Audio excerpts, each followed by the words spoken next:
Well, hello, studio teacher friends. Welcome to the Beyond Measure podcast, your weekly shout out of solidarity in the music teaching profession. My name is Christina Whitlock. I am your host and self appointed anytime piano teacher friend. If you have been searching for like minded teachers who embrace things like humility, curiosity, and the fact that we will never know it all, look no further because you have found him. Welcome to your people. Seriously, some of the best teachers from around the globe have rallied around this show, and we're so glad you're here with us today. So, without further delay, let's get on with the show.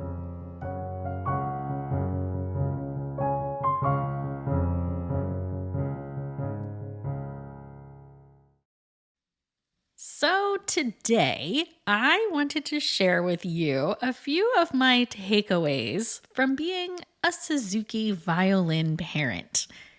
If you happen to be new around here, you should probably know I am definitely an eclecticist when it comes to teaching methods. I think all schools of thought have some solid merit to them, and it's really up to the teacher to work their magic through whatever materials they choose to use. Personally, I have a really hard time with any method that feels inherently exclusive unto itself.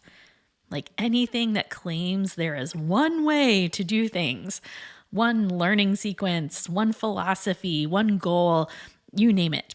Singularity in any form might make life easier on a teacher, but it misses the mark for lots of students.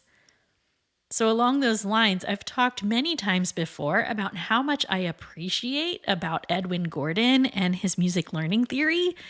That approach really does have a lot of things figured out that other methods are lacking.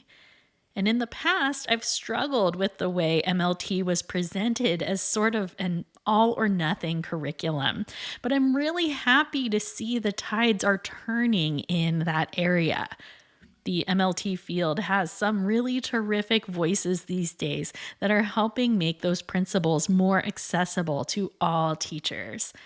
And I would say the same is true with the Suzuki method. Now, before we jump too far into things, I just have to say, at least in piano teacher world, there are lots of misconceptions about what true Suzuki teaching is about. By and large, when someone brings up Suzuki training, teachers are often quick to condemn it as a method that fails to teach children how to read notation.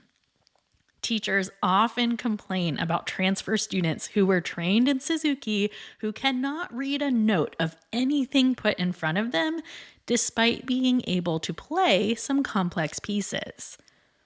Now, we're going to dissect some of that later, but I want to be very clear here. There are lots of teachers out there who, quote, teach Suzuki, who are not actually trained in the method. So simply using Suzuki materials, for instance, does not make one a Suzuki teacher. So I do think we need to be careful about anecdotal research that makes any kind of sweeping judgment for or against a single teaching philosophy. And I am not here to advocate for or against Suzuki piano training. That's not my system, and I have very little experience with it on the whole. But what I do have experience with is my youngest daughter, who now has a few years of Suzuki violin study under her belt, or we'll at least say some Suzuki-inspired training. I have to take a moment and shout out my kid's violin teacher. Her name's Tiffany Arnold, and Tiffany is a local treasure and a good friend to this podcast. She's my kind of teacher because she has proven herself to be endlessly flexible with my daughter. Tiffany maintains an approach that is true to her Suzuki training, yet also supplements where necessary. And In our case, heavy supplements are indeed necessary. See, while Tiffany Arnold is the platinum standard of teachers for children like mine, I confess, we are not always holding up our end of the bargain. But I'm going to confess more about that later. For now, let's talk about that heavy component of listening in the Suzuki curriculum. It is typical for Suzuki students to be expected to complete listening assignments each day, or at the very least each week. The listening assignments often correspond to the level of Suzuki method book the students are in. So, for instance, when working in Suzuki Book 1, students are typically expected to listen daily to the entire recording of Book 1. Now, that's not that long. It's about 20 minutes of music. It's easy to accomplish while you're driving in the car or during after-school snack time or whatever. In my daughter's first few months of study, this element really blew me away. I've talked frequently here about how piano teachers don't spend enough time listening to music with their students and encouraging them to explore listening to new repertoire on their own. So this was not necessarily a new revelation. But seriously, friends, imagine for a moment what lessons would look like if your students spent time each week listening to their next few pieces. I'm big on helping students feel capable heading into a new piece. And few things are going to help them feel more capable than already knowing how a piece goes. Within a matter of weeks, my little violinist could sing all those Book 1 pieces, which use a variety of classic tunes, including excerpts from the Anna Magdalena notebook. She could improvise lyrics to those melodies. She knew the intended phrasing, the dynamic schemes, all of it. I have to contrast this to the way so many of us have introduced piano pieces in the past, where students are basically asked to decode these splotches of ink at slow, sight-readable tempos that make the tune completely unrecognizable, while they're juggling things like insecurity and trying to get a feel for what the piece is about. I can say from experience, it makes so much difference in a student's level of confidence when they already know what the piece is supposed to sound like. There are many ways we can accomplish this. Like, we can build our students some listening lists. We can do this through YouTube or SoundCloud, Spotify in some cases, whatever. The options exist. We can also simply let them listen to a phrase or two before they begin a piece in the lesson itself. Or we can start previewing next week's pieces at the end of this week's lesson. The rub of this whole idea is the fact that many of us grew up being told that we would never learn to sight read if we already knew how a piece sounds, right? We've all had those students who were great at copying our rhythms and pieces, but we've been told it's cheating to play it for them first. Friends, I am simply going to remind you that you can work on skills in the lesson apart from repertoire. You can actively drill rhythms and staff reading and intervals and articulation and all of those things during the lesson itself. And you can let your students practice at home on pieces they've listened to ahead of time. It all counts. Our lessons should not be just a replay of everything our students have practiced at home that week. And this is something my daughter's violin teacher does really well. They do drill rhythm and reading separately, and they work on repertoire that she's been listening to. Now, I'm pretty sure we've hit the gold mine of teachers because I gather not all Suzuki teachers do this. But it's such an example of what I'm always encouraging you to do here. Stop trying to let your method call all of the shots and read the student in front of you. What do they need to work on? What's lighting them up? What makes them feel capable? Your books cannot answer those questions and give you what you need, friends. Only you can make that call. Also, let's not discount the importance of connecting the sounds in our heads to symbols on the page. Many of us grew up with an approach to rhythm that started with the math. We saw sixteenths and eighths, and we started dividing those pitches up into E's and U's. And only after solving the music math did we start to fit it into a musical context. We would have to wrestle the rhythms for a while until they started to make musical sense, right? The Suzuki approach tends to do this in reverse. Let's hear a rhythmic pattern, and then let's look at what it looks like on the page. I find this infinitely more effective. Many familiar with the Suzuki approach will smile when I say the words Mississippi hot dog. Mississippi hot dog is a commonly used phrase to describe 4/16 and 2/8. Students are often taught this rhythm very early on in their study for a variety of reasons, but my music educator heart just loves the fact that this common rhythm is introduced to students as a single phrase. It's not 4/16 and 2/8. It's Mississippi hot dog. It's a thing, as I like to say. It's not math. Sure, we can go back and do the math. That's an important skill too. But a rhythm that is going to look somewhat complex in print is first presented as something quite simple.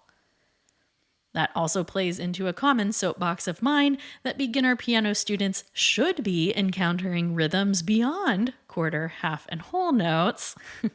The Piano Safari method does this well, right?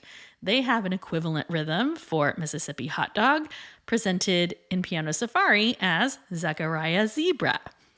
They introduce Zechariah Zebra as 4/8 notes and 2/4, but it's the same concept, right? Again, it gives context to eighth notes rather than making them feel so dang hard all the time. Best of all, these are concepts we can implement regardless of the methods we follow. That's why I'm recording this episode. I'm not out here touting one method as more beneficial than another. I'm just trying to highlight some strengths that I've picked up from my daughter's time in Suzuki violin. Here's another thing we can all implement. Are you familiar with the concept of book recitals? Many Suzuki teachers will require students to present a solo recital of sorts each time they finish a book. So again, when a student finishes Suzuki Book 1, perhaps they schedule a date to play all 17 pieces for their friends and family.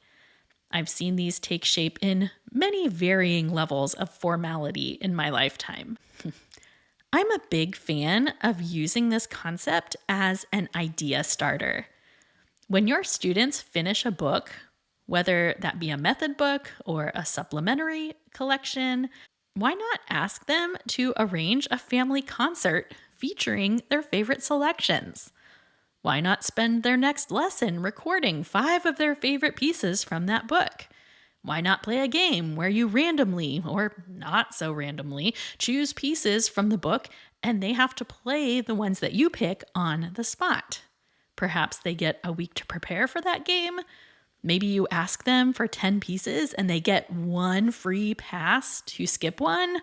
I don't know. The possibilities are endless. But what a way to celebrate completing a book. If you've ever listened to episode 110 of this podcast, you will know I'm a huge fan of using what I call replay strategies to mix up the lesson experience and to make sure students are continually revisiting older pieces. I will link that in today's show notes as well. Well, as usual, friends, I have so much more to say on this topic, but I hope it's gotten your wheels turning today. Key takeaways from today include, first of all, getting rid of this pesky notion that Suzuki students don't know how to read music? That depends on the teacher. Secondly, I hope I've inspired you to think about how you can help students incorporate more listening into their routines. It's an incredibly proactive move, in my opinion, and it helps get students exposed to repertoire. That's a definite win, right? I hope today's episode has inspired you to reconsider your approach to teaching rhythm, as well as how you can encourage students to replay more of their older pieces. Okay, now I know why this episode has taken me so many years to write. There's a lot here. And I haven't even touched on the lessons I've relearned as a music lesson parent, period. See, maybe more so than any other thing, being a violin parent has reminded me of how important it is to have grace for studio parents. You guys, I am the worst. I am so ashamed, yet apparently here I am confessing it on the internet, that I have committed all the bad music parent infractions. We've shown up late. We've shown up without our books. Once recently, I got stuck in traffic and didn't even have time to go home and get her violin. So yes, I took my kid to violin without her violin. I've paid late. That's really the worst. I have missed lessons for things like birthday parties, and we are not great at sticking to practice routines.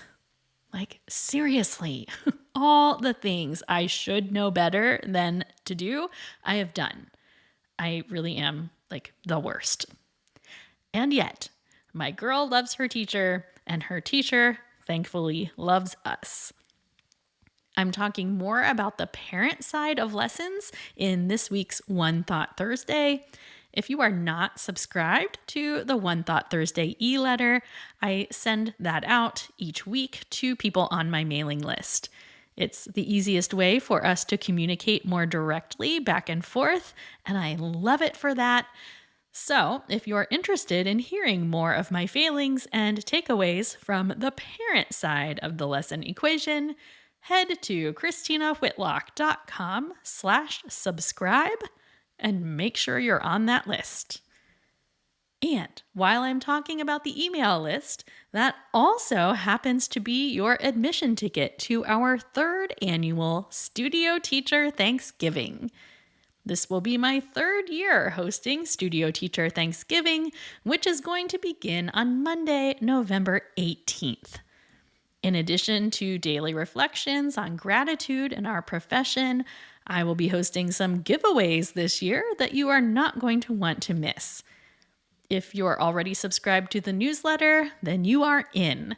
And if not, you can head to christinawhitlock.com/Thanksgiving to make sure you don't miss out. All right, friends, let's wrap up today in our usual way with a toast to us. Studio teacher friends from all around the world, today we are raising our glasses in Thanksgiving for the wealth of philosophies and curricula that allow us to do our job so well. May we always celebrate the fact that we have so much to learn from one another, and when it comes to teaching methods, we never have to settle for a singular path. Cheers to us, my ever-resourceful teacher friends. Hear, hear. That's a wrap on episode 193, friends. I cannot wait to celebrate Studio Teacher Thanksgiving with you starting next week. Again, if you are not already receiving One Thought Thursdays in your inbox, make sure you go sign up for Studio Teacher Thanksgiving at christinawhitlock.com/Thanksgiving. Onward and upward, friends. You are the absolute best.